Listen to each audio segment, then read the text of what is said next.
I specifically remember a conversation with my friend Will, who's in Western Settings, a band out of San Diego. And we were out grabbing drinks when they were in Chicago, and I was probably bitching about something, being like, no one wants to work with me. What's going on? And he was like, listen, everything needs a leader. You're the fucking leader. Shut up and handle your position and tell people what to do.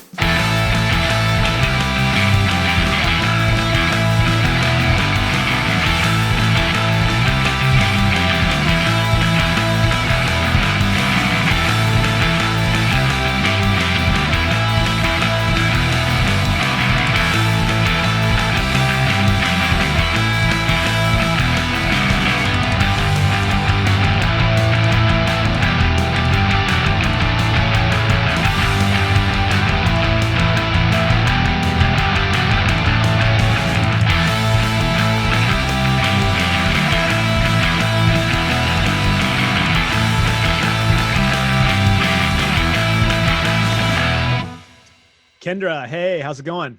Good. How about you? Good. Welcome to the Question the Answers podcast. Kendra, I had the opportunity to meet you in person the first time. I think it was at Fest, right? Like 2 years ago. Drunken mess at Fest. Right. And I think we did some of your the Bad Copy Mad Libs. You did. Yes, you did. Yeah, that was really fun. I think that we had a chance to kind of briefly speak over the internet a little bit before then, because I think I had hit you up about some Bad Copy stuff for Tsunami Bomb, or it might have been for Sell the Heart. But I think so, yeah. But it was so cool to meet you. And, over the years, I've had a chance to kind of meet you a few times. You showed us around Chicago, which what was I do. Fun. And, spending last year at Fest as well, getting to see you there. And then at Punk the Burbs. So, I like to think that we've become, decent friends. So it's cool to have you on here. Thank you. Thank you so much. Yeah. But so Kendra Sheetz, if nobody knows, is the co-founder and main editor for The Bad Copy. And, I think that it would be really neat to kind of just go over a little bit about like the history of The Bad Copy, kind of where it's been, where it's going. As somebody who's kind of one of the captains of the ship, maybe discuss a little bit about like your vision for it and like how that's come around over the time that it's been around. And, I have a few other questions that I want to dig into as we get deeper, but give me an idea of like what it was that inspired you to start The Bad Copy. Okay. So it's a tragic tale. I spent a number of years working for other sites, zines, however you want to call them, just online show review type websites. And I was working for one that was located out of Denver. At the time, the other co-founder of Bad Copy, David Holtz, he and I were dating, and he's a web designer. He's done a ton of stuff for all the bands that he's done. I'm going to say it all wrong. He's done website design for Fat Records. He's done a lot of stuff with Lawrence Arms, a number of things for smaller bands, a number of things for other larger bands, but he's done things for years and has been really kind of ingrained both in the West Coast and also in Chicago. So he, when we were dating, was always on my ass because I was always bitching about this website and how things weren't going the way I wanted and the thing was always breaking. And he's like, just let me build you one. And I was like, we're not doing this. This is no. I'm on this ship. I'm dealing with this. I'm very loyal. Like I'm viciously loyal when I'm in something. So I was like, it's working out. Kind of. So I just kept saying no. And then the founder ended up having a number of problems. He just snowballed. He had a drug addiction, divorced from his wife. Things went really south really fast. And our personal connection was severed and I left. At that point, like, all right, do whatever you can to screw this guy over. I'm tired. I'm doing it out of spite, which is a lot of my energy most of the time anyway. I'm very spiteful and I'm very active. So I took some time off after years and years of just churning out album reviews and show reviews and, all these things. It was really weird to take off like 6 months, and David built a website. I have absolutely no idea how he did it. He asked me a number of questions and he was like, what colors do you like? And I was like, purple. Like I didn't know where he was going with any of this. I'm sure I was absolutely terrible to work with. But he put the website together. We had a number of people that I had talked to from the old website, people that I knew just through networking and music, people I've gone to shows with, people that I think are great writers, amazing photographers. So I started reaching out to them and saying, we're going to have this thing coming up. Would you be interested? I wanted it to be very much a group website, because the previous one, it was, this guy was always my website. I did this, I'm the this, I'm the that. And I was like, that's not fair, because at a certain point in time, it was myself and another current bad copy contributor. She and I were running the show every day. I spent hours on that thing, editing, doing my own pieces. And I didn't really like that it's my kind of point of view. So I wanted to start something that felt a lot more communal and everyone had their say, as long as you stay away from, obviously, homophobia, racism, sexism, all of that. Say whatever you want. I mean, we had a column that initially when we first started that was reviewing sandwiches. I mean, really, it doesn't matter. If you like it, put it on the, so that's kind of the humble beginnings of bad copy. We wanted something that wasn't so specifically punk minded. We wanted to kind of move towards like punk, indie, alternative, just other, whatever we wanted to cover. We don't want to be pigeonholed into anything. And that's kind of I mean, we obviously lean on the more punk side of things. But it's been a process. It's grown. It's had some growing pains, but we're getting there about 3 years in. So. Yeah, no, I mean, I certainly have been following it since pretty early on. I think I remember first seeing it about like 3 years ago, if I remember correctly. I mean, I can't remember how long it's been around, but. April of I'm going to mess this up. I think it was 2017. Okay, so, yeah, so almost 2013, 4 years. 2017. Got it. Okay. Yeah, because I remember, I think, seeing something in relation to one of Brian Moss's band. Yeah. Yeah, Mm-hmm. and because I know that he's pretty well connected to like David and like the whole Yes. Chicago scene. So and it just kind of got me there, and I initially was like, oh, this is kind of like an alternative to like the ones that are already out there that everyone already knows about, like Punk News and right. Brooklyn Vegan. But we have a much nicer comment section than Punk News. Oh my God.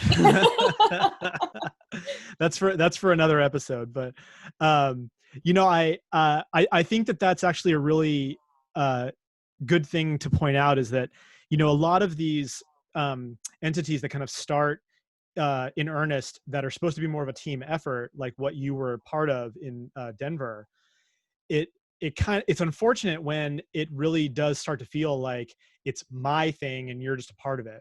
And I really respect the fact that the bad copy, as part of its mission, is to really try to make it more of like a team thing. And then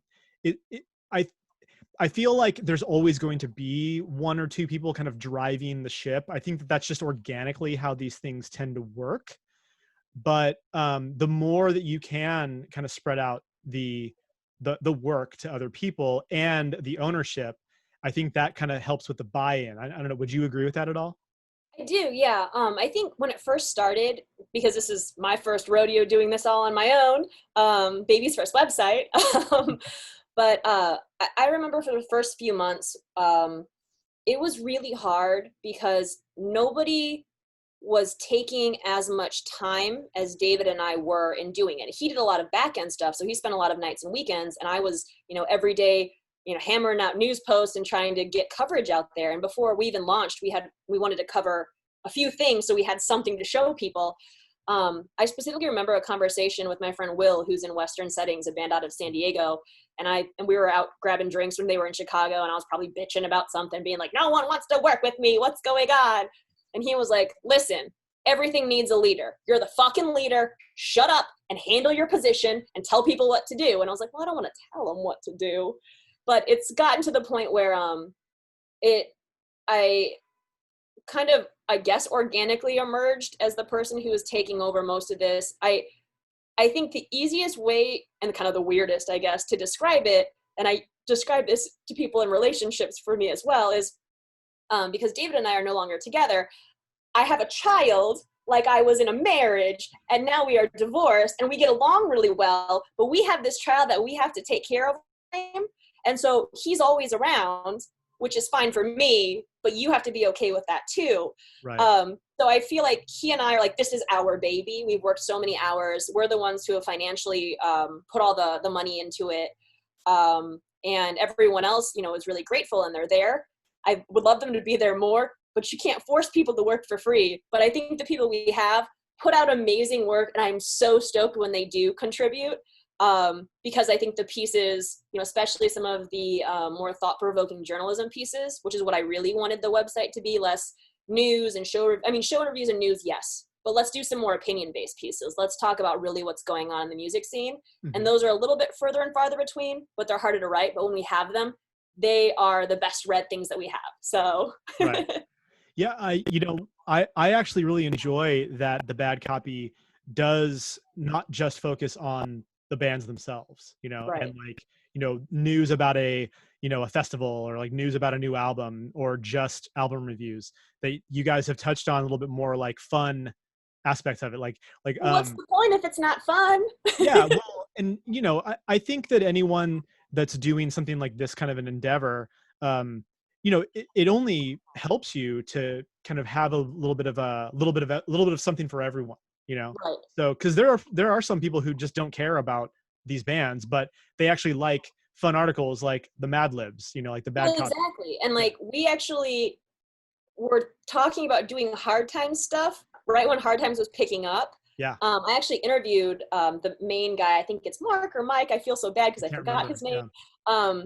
But I actually interviewed him from the old website I was working at right when they had just first started. And this was this magical thing on the internet that was really funny and inside jokey for me and like thousands of my friends. So we talked about doing something kind of similar to that and just having like a bizarro side of the site where it would just all be Hard Times mockery stuff.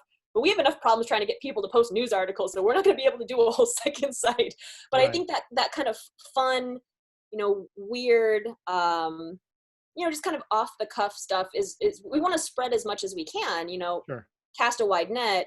And everyone's got weird interests. You know, we've got one contributor who runs a hot sauce company. All right, talk about whatever you want. You want to talk about food? That's fine. We all love food. So, yeah. I mean, just try and find some common ground for everyone. It's not always about the bands. Right. And you know, the music is only one piece, you know, I mean, there's people who are musicians who have a lot of other stuff going on. I mean, there exactly. are, you know, musicians who are graphic artists, musicians that are web designers, musicians that do clothing, or they're, you know, they write scripts for movies, or they make movies, or anything like that. And so if you can maybe give them an additional, you know, avenue to kind of channel that creativity as well, and have it tie in with the music scene, because it is all tied in, you know, to a degree, you know. And that was actually one of the things we had talked about too, is that a number of we first thought about it on the contributor side, because so many people that had first come to the table saying, yes, I want to be part of this, are, again, like you said, they have, you know, they may take amazing photos, but they also have a record label, or, you know, something similar. They write, but they're also in a band. So I wanted to see how we could find ways to promote them as a person and give them a platform on their own personal page, like their contributor page, saying, this is me, here's my bands, here's my photos, buy my art. And then we also kind of moved that mentality once the site went live over to the bands, the artists, anything we possibly could, because everyone's here and everyone's got different kind of side hustles, I guess you would say. So why don't we just show everyone everything that everyone's got? Because we're all spending a lot of time and energy on being creative. We might as well with everyone. Right. Now, when the bad copy started, you mentioned that there was like a decent size, a small team, but then it kind of grew to like a decent sized team. And then over the years, has that, I mean, I'm sure that it's wavered because people come in, they come out, and then they either have kids or something like that, and they just don't have time, or any number of things. But at this point, I mean, is it really just kind of you and David like really leading the charge at this point, or do you have like at least like a few people that are like contributing pretty consistently? It depends. Okay. It does ebb and flow. We're always looking for new people, but also every time I put out these calls, I think you've seen them too. I'll be like, hey, does anyone want, you know, I need some, you know, femmes, non-cis white males. And then I'll get like 75 emails. And then one of the main things that we're always looking for, and I can't speak for other sites, but for us, because A, I'm busy, but B, I want to see your creativity. I want you to tell me what you want to write. So when you write me and you say, hi, I want to help. Okay. Well, what kind of things are you interested in? Music. Okay. What else? What would you like to write? We have these things available. I don't know. Okay. Like, so the back and forth of getting a contributor on board can take some time if they have never done this before. A lot of people are very interested, but kind of trepidatious to move forward. So it's kind of a position where I go back and forth a lot, trying to, kind of really pick at what they're looking for, what they think that they would be good at. I don't want every album review to be like, yeah, this is the best thing ever, but I also don't want it all to be, this sucks. So Right. we got to find a happy medium. But overall, contributor wise, it does ebb and flow. We have some really great people who have been around for the majority of the time. We have some really great photographers who have also left. There's a few that I guess they just aren't doing music stuff anymore, which is so sad because I think they're some of the best in the biz. Right. And I always try not to take it personally, but I feel like someone, is walking out the door on me. I'm like, please don't go. Oh, you guys were so good.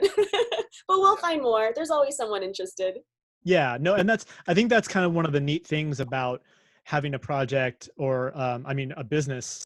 So, I'm not sure if you guys, generate any kind of revenue from it. I mean, if you do, great. If you don't, Not yet. okay, yeah, but We're working on it. you can answer this if you want, but is that the goal at some point to be able to generate revenue? Was that ever in the business plan? Um, I don't think we thought about it initially, but with, like I said, David and I basically have fronted the cost for everything. I pay all the website yearly dues, the domain name, all those little things kind of add up. Sure. So over the years, one of the things, he and I keep records of everything we've ever spent, obviously. And so one of the things we've talked about is getting the website up to a point where it's self-sufficient. So Mhm. all of those things get paid for on a yearly basis. And then in addition to that, if we could add additional revenue, that would be great. We wouldn't be taking it for ourselves, but more so getting it, because we've had a couple people saying, well, I would love to work for you, but how much do you pay? Right. Well, we're a punk website. We don't pay that much. Right. Yeah. That kind of poses like a very interesting, like series of questions and also like conundrums because so many people do zines, right? Just like for like the hard end of it, Right. and and that's great, people who go to Kinko's and photocopy everything, or like nowadays I'm sure that they're just printing it out from like doing it on Photoshop or like whatever Equal still editor. prints for you. I was just there today. Right, right. But I mean, doing something for the heart of it is of course great, but once stuff does start to become much more expensive, um, there seems to be more avenues now for people to take. So, as a website, you can do like Google ad Right. prints, or, you can have people sponsor it with like space on the page. Or people are doing like Patreon or something like that, Mhm. where they're just becoming like subscribers. Have you guys ever considered doing something like that? We actually talked about it a little bit last year. We're in the process of getting some ads and banners together for the site. So, anyone nudge, nudge, if you guys are interested, Hmm. reach out to me via email. But so we have that kind of going. David's been working on that. We actually both have for about a year. It's been a topic of conversation, but 2020 has granted us so much extra free time. So we're able to kind of knock some of these things out of the park that have been sitting around. We've talked about Patreon actually. One of my friends who does photography for another zine out of Detroit, we are all kind of like Riot Fest crew. The Chicago Riot Fest kids always get together, and we have like a big group of people who hang out in the press tent together, and we become friends and go to dinner and things when they're in town. He actually brought up Patreon, and we talked very, very in depth about that while he was here for the weekend last year. It's something that I think we can look at, but I really love to get the ads and banners going and then kind of see where it goes from there. Right. Right. If you could kind of pinpoint any of like the highlights that you've had with the bad copy, does anything come to mind? Like anything that like a story that you guys like had that was kind of like it broke, or was there like significant like articles that like really kind of turned some heads, or anything that kind of broke from Yeah, the like site? I remember, I think the first year, again, I'm looking at this like what I would assume, I don't have any kids, but I would assume the way a mother's looking at a child. I'm like, in the first few years, yes. I remember the night that it launched. I was in San Diego, and we were at a festival called La Escalera Fest that they do. And David launched it. I asked him specifically to launch it on the 13th for me because I have a weird thing about that in my family. And I remember the day that it launched, and I ran around the bar being like, everyone check it out on my phone, making them log in to see the website. So that was a highlight, obviously. We did a premiere video for Bad Cop, not on this last new album, The Ride, but the one before. Mm-hmm. They have been good friends of mine for a while. They're amazing, amazing women, very talented, and they write some of the best songs out there. I don't care what genre you're into. Yeah. If you can get through one of those albums and not find one song, you're a monster, or a song that you like. But we were able to do a premiere for a video for one of their songs, and that went just through the roof. And it was early on. That really skyrocketed us to get a lot of new likes and views and just people on the page, which was great. And then the first year, probably every year, just because it's such a big deal, first year that we got coverage for Riot Fest, which was really great too. Sure. And we did whatever we could to make it the best possible things. We wanted them to invite us back every single year. I'd previously worked with them for the other website that I had worked with out of Denver. So I thought we had a good chance. I know that they liked the covers that we'd put out, but you never really know. It's kind of a crapshoot. And we finally got it. I remember just like running out of the business that I was at into the parking lot and calling up my mom and be like, we got Riot Fest. Nice. And she's like, oh, I knew you would. And that's actually about a week or two later is when we came up with Bad Libs, which is our Bad Copy Mad Libs, which we started doing at Riot Fest that year. Very cool. Yeah. Yeah. I mean, to the other side of that coin, has there been anything that you guys have done that you would say just like was kind of like just a swing and a miss? Like anything that you put a lot of effort into and unfortunately just didn't like do as well as you were hoping? Kind of. Like, well, again, we were trying to really beef up the part of the website that we're calling either columns or features.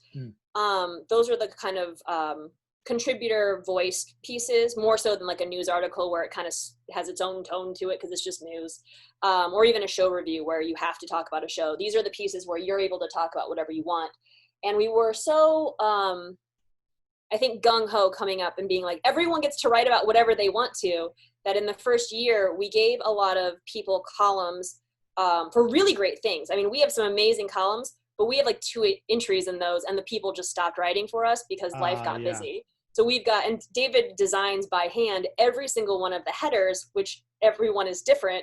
So he spends hours and hours on these really beautiful headers. And we have, contributors that are just writing these amazing pieces. They're nothing like you've seen before on these other websites. And we have 3 of them, and they stopped in 2018. So it's not quite a fail because they live on the website forever, so we get to enjoy them. But I wish that some of those things would continue on. But it's just so hard to find the manpower, especially when you're dealing with people, again, in labels, bands. Life happens and people go on tour and people have kids and get married, and they don't want to write 3 pages on why Andrew WK's, I Get Wet is the best album.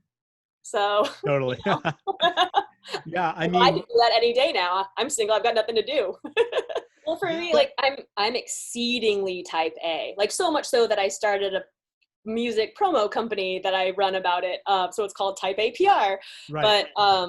But I'm so type A, it's insane. And so when I have a huge, just away from bad copy, I personally have a problem when someone says I'm going to do something and then they don't do it, because in my head I'm expecting it. So I'm like, okay, well, we'll have that coming down the pipeline, even though I'm thinking 3 weeks out, and most people think out like maybe tomorrow. Right. I'm planning for like the next year, and I'm like, oh, no, what are we going to do without this thing now? You made the promise. Why would you promise? So those are things I deal with personally, but you kind of have to let some of that go when you're dealing with so many different personalities and so many schedules and so many lives. Absolutely. I mean, I'm the same way. I mean, like, I think in bands you'll find it's a similar dynamic where, you're wanting to do everything as much as a democratic process as you possibly can, especially when it's like an actual band where it's not just like the main person with a bunch of hired guns, Mm-hmm. but because everyone needs to feel validated and everyone needs to feel like they have a say in like the direction of the ship. But more often than not, it tends to fall on like 1 or sometimes 2. Why I could never be in a band. I just run the show from over here. It's truly fascinating and frustrating and glorious and weird and fucked up, man. It's like, it's the weirdest, coolest, most awesome, fucked up thing in the world. But I love it, and I'm glad I can do it.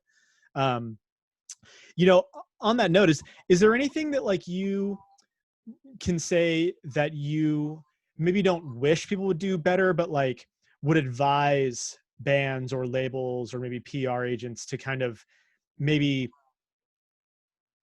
step up their game in terms of like how they approach their relationship with an entity like the bad copy, you Oh, know? totally.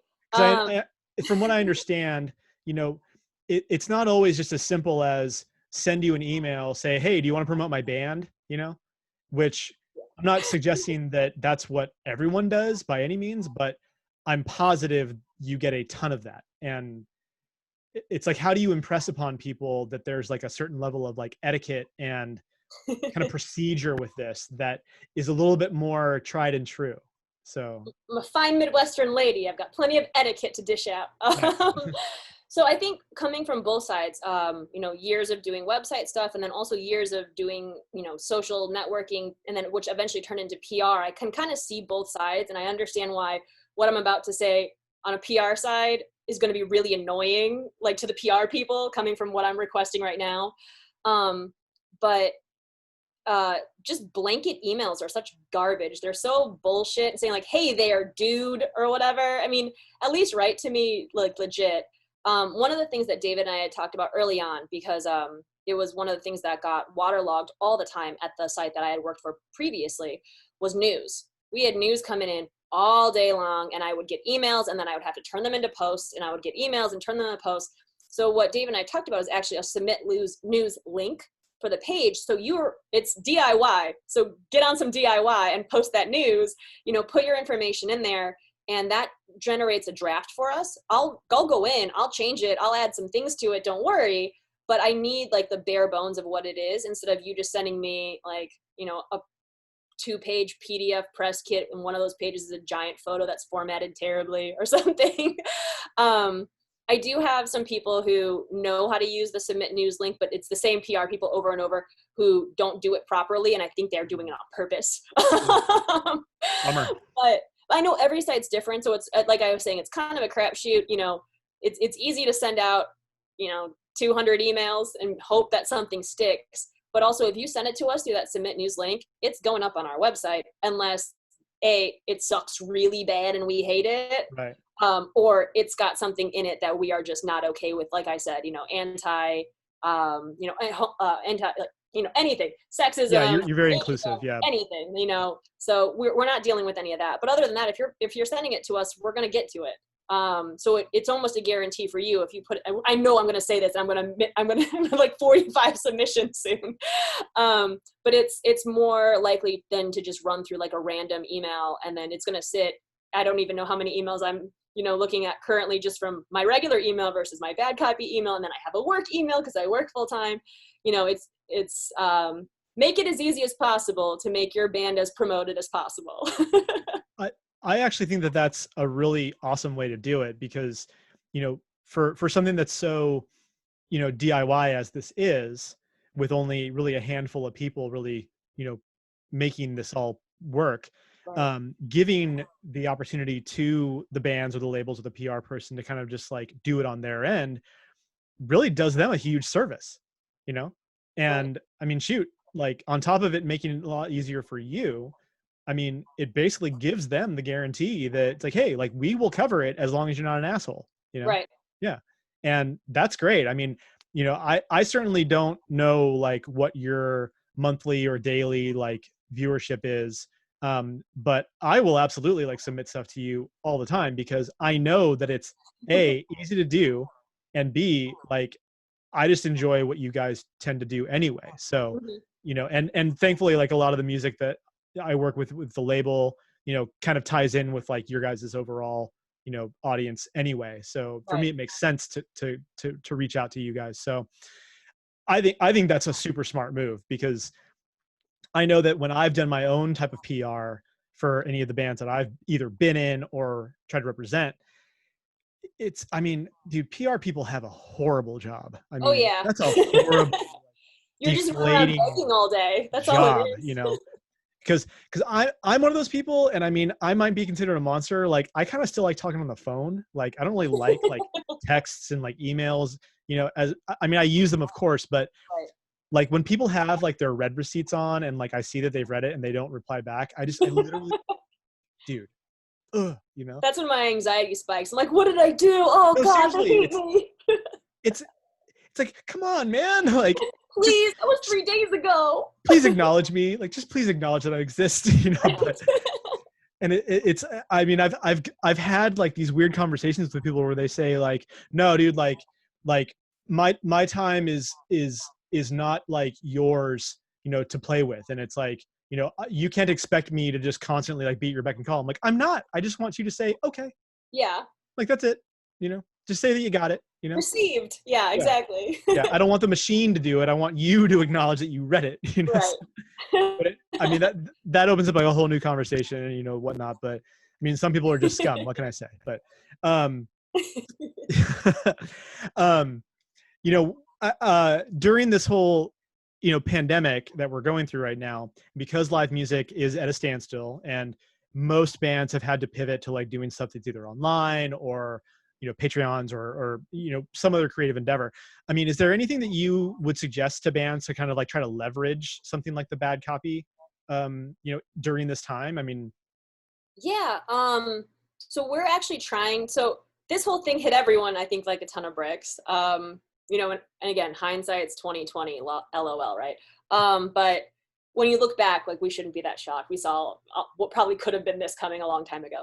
yeah, But I remember back in April, I was thinking when this whole thing came crashing down, late March, early April, I was like, what the fuck are we gonna do? Like I mean, so much of our coverage is show reviews. And I was like, well, we're out of that at the time, I was like, we're out of that for at least 2 months. Ha ha ha. And so I was like, I guess we'll just beef naive up our me. interviews.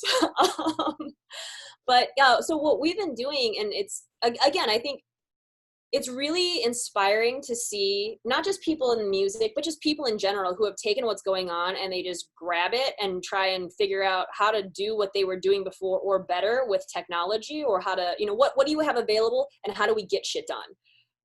So one of the things that we started doing, one of our contributors, great contributor, I love him so much.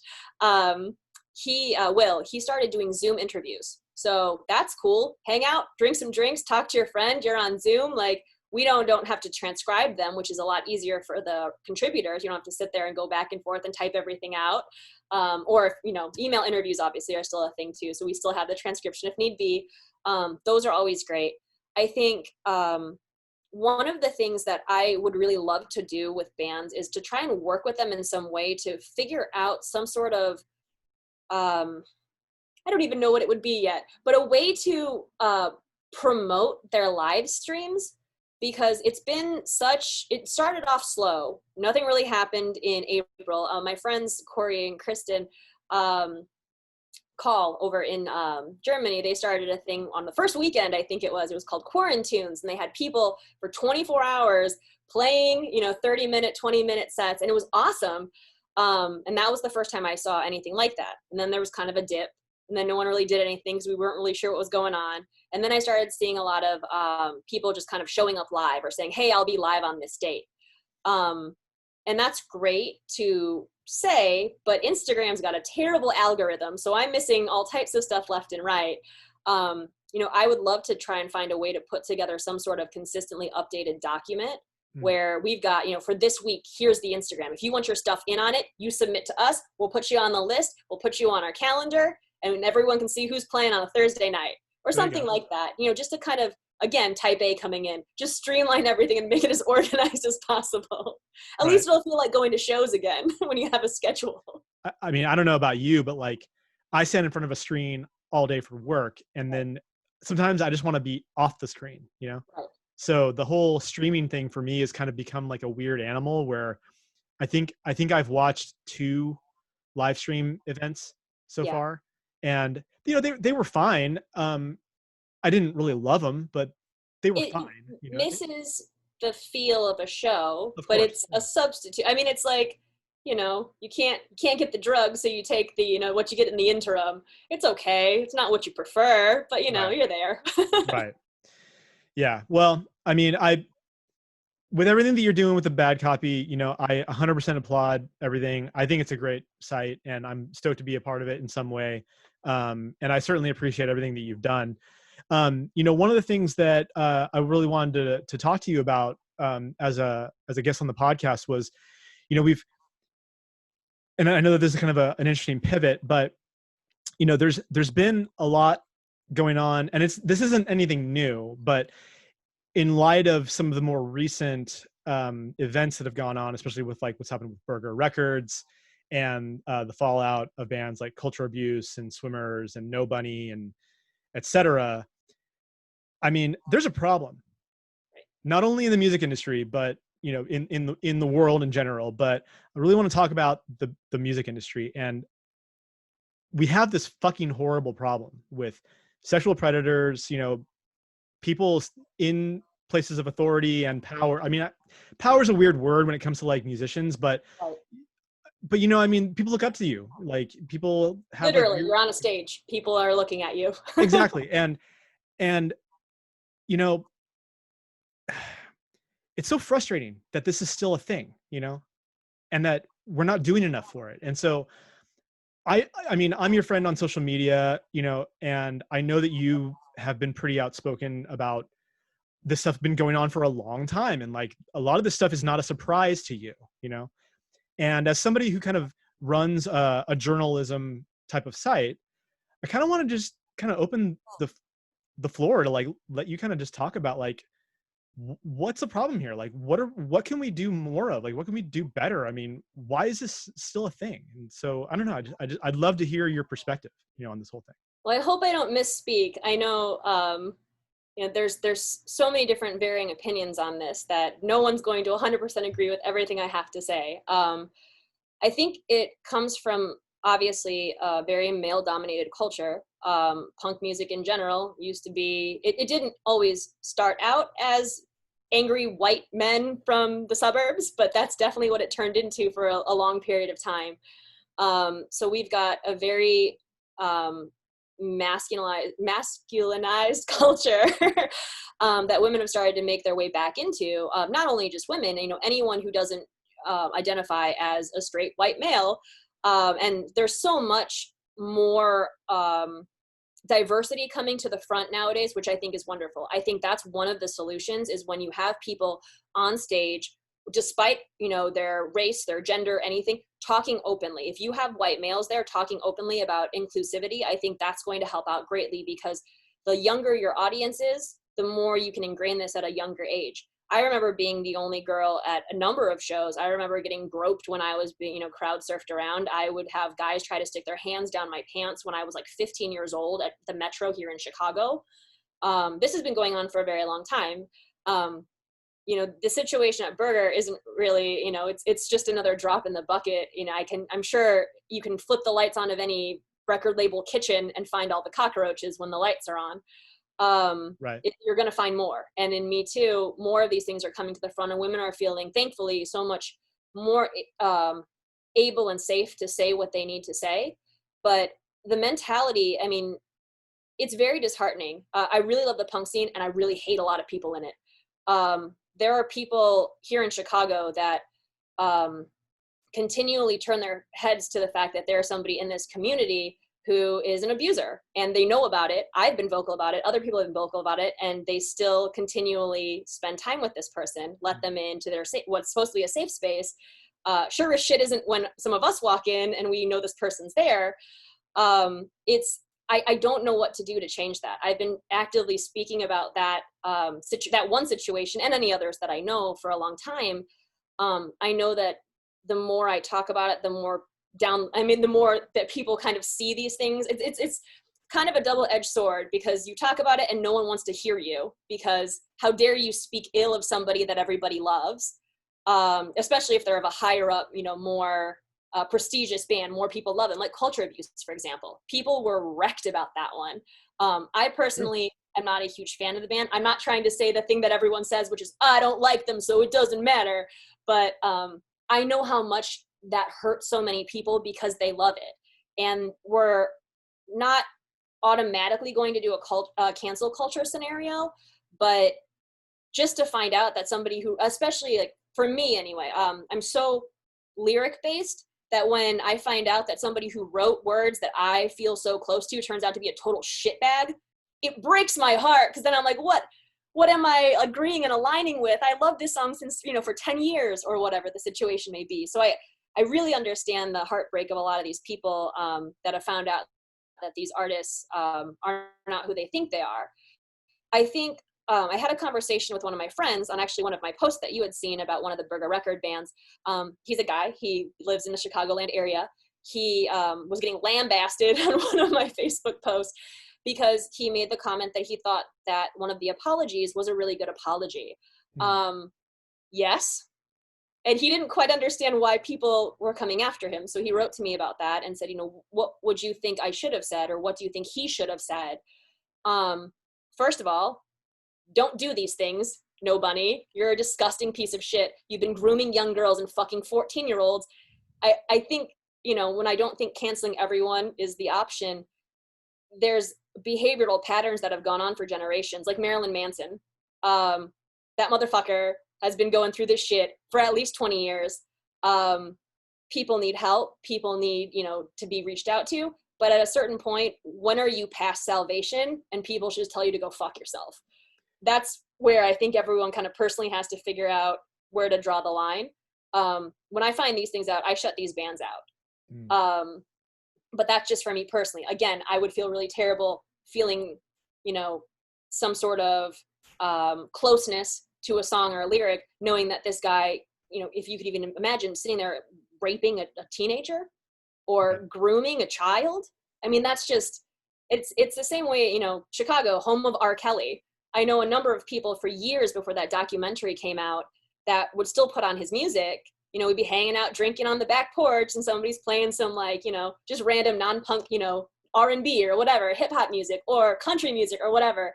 And, in these, weird playlists, R. Kelly would come on, and I was like, can you change it? And they're like, oh, this song's so good. No, man, this is R. Kelly. Right. Everybody, I knew what R. Kelly was doing when I was little. I was never a huge fan again, but I just can't support it. And right. I don't think until, it's the same thing kind of with the pandemic, until you deal with it personally, people aren't going to feel that personal connection. And I think somehow that documentary for R. Kelly, for example, made people really see the face of all of those women, or the faces of those women. And that really put it into perspective. Right. And in these scenarios, like the situation with the Casualties, how many people came out about the lead singer of the Casualties? Okay, now we have a list of people. What about Smith Street Band? I mean, the list goes on and on. Right. So as I was saying, tangent, I was speaking to my friend about this and what someone could do that would be a better thing to than just apologize. Apology is one thing. Changing your actions, obviously, that's going to be something that you need to work on over the course of years. It's going to be years. Mm-hmm. And I think, one of the things my friend and I spoke about is that he didn't see some of these things. In the Nobody apology, quote unquote, he sideswipes like a Chicago band saying, oh, by the way, this really famous Chicago band used to come to my high school and get these young girls drunk and fuck around with them. Right. Well, that's not an apology. You're just pointing your finger at someone else so you don't look so much like a shitbag and saying, well, they did it. I don't think that's an apology. Take 100% responsibility for your actions. Everyone has stuff in their history that's made them the person that they are. He spoke to some of those things, and I'm very sorry about those, but that does not excuse your behavior. Right. And when my friend, again, 30-something-year-old male, maybe I think he actually just hit 40, but he said, I didn't read it like that. And I said, I read it like that the first time because I'm a woman who goes out on her own. I'm consistently looking for situations where I'm going to be in trouble or could possibly be hurt by men. I think there's a huge difference on what women, or just, again, not white males go through when they leave the house and they go to shows or they go, just out to social gatherings. I have to think about, if I get too drunk, who's going to try and make out with me or push me in the corner? Am I getting, just strange situations like that a lot of normal, quote unquote, punk guys don't have to deal with. Mm-hmm. So I think that education is one of the big things, but I also think that holding people accountable, we don't have to cancel them, but let's check in on them and make sure that they're doing better. I don't want to listen to your music until I know that you're getting some sort of help and the situation has stopped. Sure. With culture abuse, there was, it started out in the apology as, one situation where, this happened to me. I'm like, okay, one. I was like, that's fine. And they said, but that wasn't the first time. I was like, oh, son of a bitch. Yeah. So it's a history. It's human nature to get away with something and think you can keep doing more and more and more.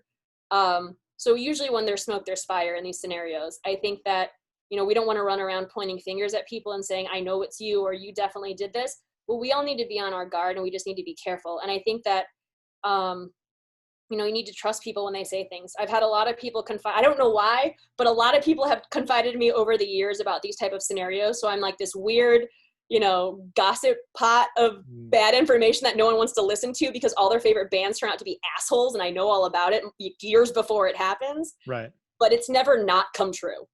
Wow. Out of those lists. I'm either sitting on a whole bunch right now that's going to come through in a year or two, or there's ones that have already come through that I knew about before. I mean, it's continual, and it's sad. We just have to, I don't even know if there's a cut and dry, answer for all of this. I think it's like a 6-pronged attack. We have to be better. All of us are trying to be better, I think, on a day-to-day basis. I know I've done some dumb shit when I was 12, 13, 16, 25, I said things that I didn't know were offensive. I did things that I think were probably just stupid, dumb shit, acting like a dumb, teenager or 20-year-old. I think there's a huge difference between dumb behavior and abusive, history of behavior. That's what we really need to look at. And that's what we need to, I think, strategize and think about. If we want those people to be part of our scene, how are they going to be accepted in a way that we all feel safe still? Right.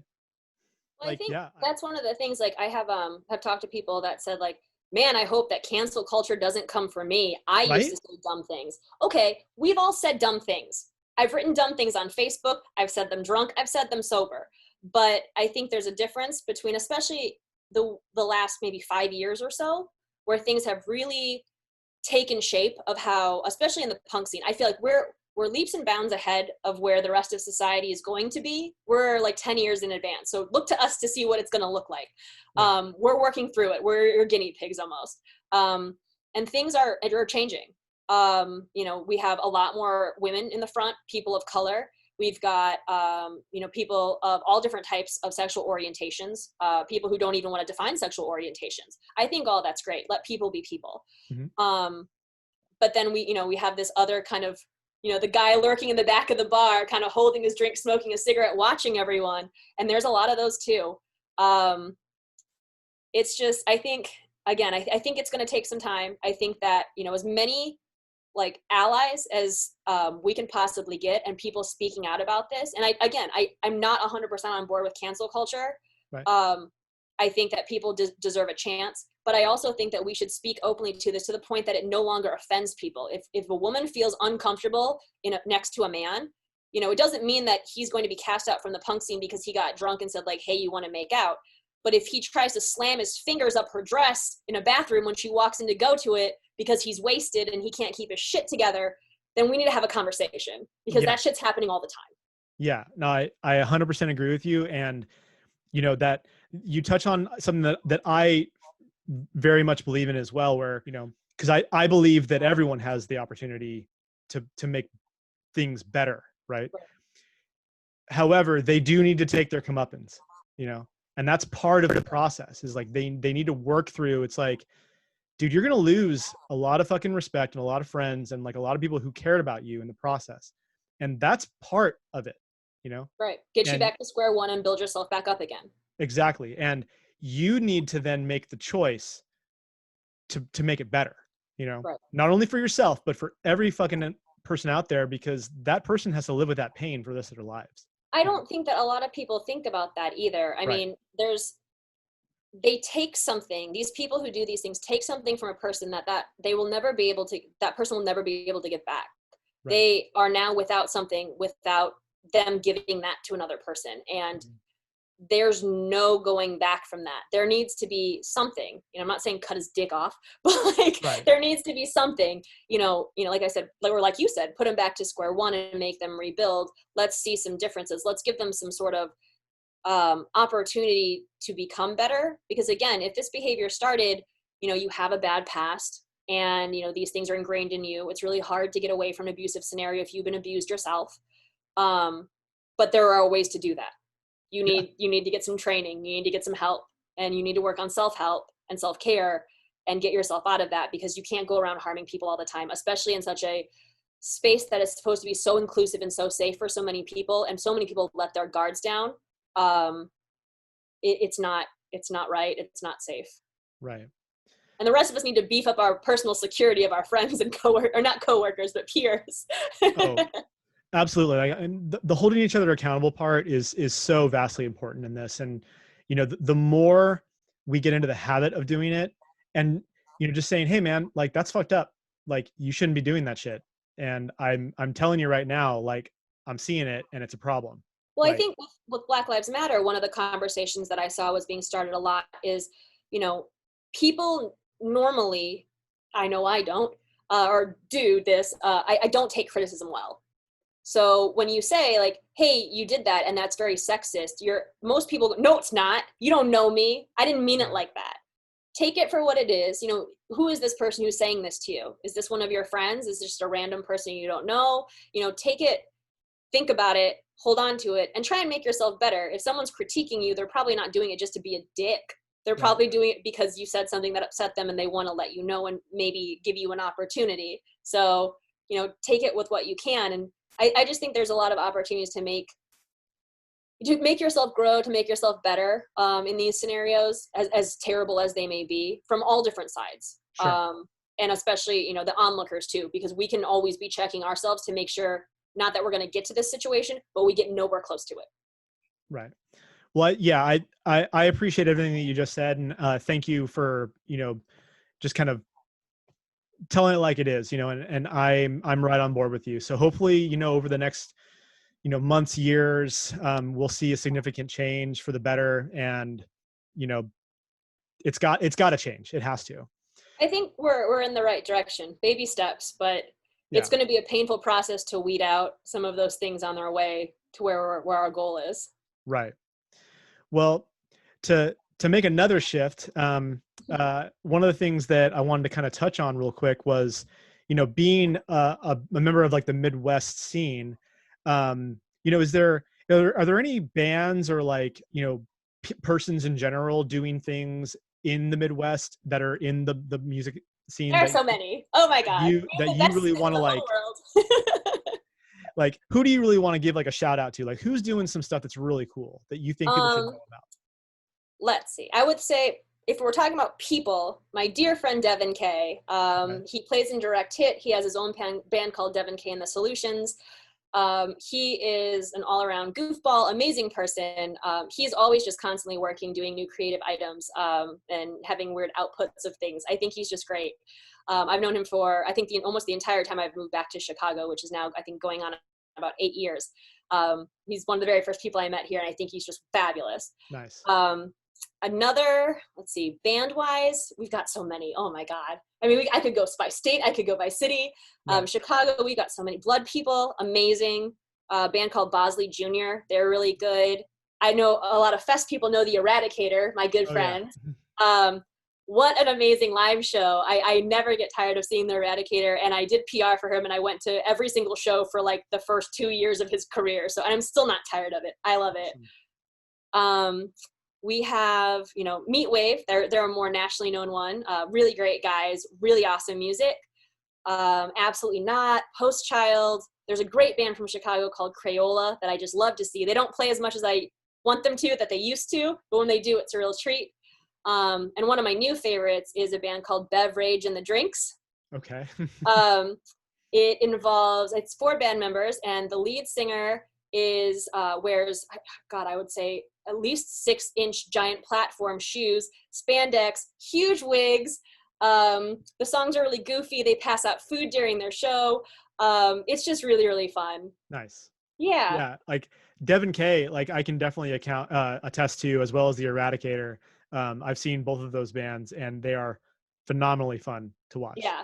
Yeah, actually saw both of them at Fest, which was really Yes. cool. Oh, they're both amazing. Yeah, so actually, that's a great list, and we'll definitely get the links to those in the podcast links. But um, last question for you. This is something that I've been trying to ask every guest, and I know it's like an extremely loaded question, but I just genuinely always have like a huge curiosity with this. If you had to pick 5 albums that you never get tired of, that you would, be trapped on an island with, like, what would those albums be? Okay. You guys are gonna see like what a big dork I am. I'm not even punk rock. Like I don't even like music. Oh my god. Oh, I can't wait. Um, all right, let's throw out like a cool guy one, like Chicago cool, like Lawrence Arms, Oh Calcutta. Okay. Never get tired of it. I mean, Okay. that is my quintessential Lawrence Arms album. I think it's probably one of my favorite like famous bands from the Midwest albums. That one will be on there for sure. Okay. Okay, let's see. So we're down 1. Okay, 4 more. No Doubt, Tragic Kingdom. Mm-hmm. I have a huge Gwen Stefani thing. I've had it since I was like 9. So if you knew me pre this year, I had blonde hair for like at least 15 of them. And that was definitely spanning from like an early on planted seed of wanting to be Gwen, hairbrush, singing in the mirror style to Tragic Kingdom for years. All right, guys. Matchbox 20's first album, Yourself or Someone Like You. Okay. I'm a huge Matchbox 20 fan. Awesome. I know that everyone thinks it's like cool to kind of like, there's like a weird clique of people that are like, yeah, like I've always liked them because of like the Santana song or like, I don't know, whatever. I know every Matchbox 20 song, every Rob Thomas solo song. Actually, and this is going to take away any punk points I have, which is fine because I don't like baggage. But when Jawbreaker played their reunion show at Riot Fest, it was the very last night. Also a night that Matchbox 20 came through Chicago. So I left Jawbreaker, didn't even get to see them, which is fine. And then went to go see Matchbox 20 and Counting Crows co-headline. It was the greatest show of my life. That's pretty awesome, actually. So mad I left Jawbreaker. That's awesome. Okay, so that's what? We're at 3, okay. No, that was 3, 4? That was 4. Yeah, it was Lawrence Arms, Tragic Kingdom, Matchbox 20. Matchbox 20. Oh, is that only 3? Yeah. Okay. All right, I got 2 more. Yeah. I would probably say Rancid 2000 because if this is like a desert island list and I'm like drunk on some like old coconut milk, all I wanted to do was listen to Tim Armstrong and do like my Tim Armstrong impression. Oh, can I hear it? Bars and then be like, yeah, and then just dance around the beach. Like I could do that for hours with that album. I think that's their best one too. And then I would probably say, oh God, this is gonna be so hard. A Kesha album. I'm not sure which one. I'm a huge Kesha fan. Mm-hmm. Maybe I could make like a cool mix that I bring with me to this island that I just happen to have of like all my favorite Kesha, like all like 25 of the songs. That works for me. Yeah, like it's your album. Yeah. Okay, so Kesha Greatest Hits by Kendra. I love it.